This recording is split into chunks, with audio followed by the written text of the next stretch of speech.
challenge to get a hang of it in this situation. But I think it will be eventually more going down than up.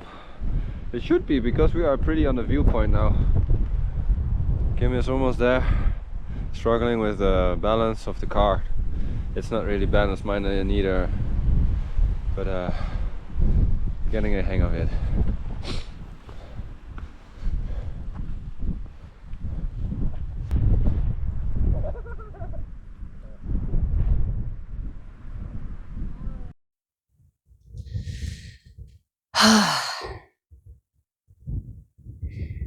Well, I just was at this point because we have been rolling on this hill, and it was pretty challenging because my condition is like my uh, physical condition is not so good, and we have to train and we have to learn. So it was pretty the struggle of being like, and then I came up here, and then I had this thought like, why do I do the things we do, or why do we do the things that we do? And for me personally, is always the feeling that I constantly want to grow and I constantly want to learn and I want to see like a way of problem solving and see like, okay, how can I make this better?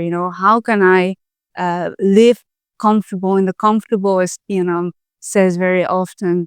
And for me personally, it's more like this, a feeling of growing and a desire of growing and learning more and more and more. And I think this is why we are here. So it's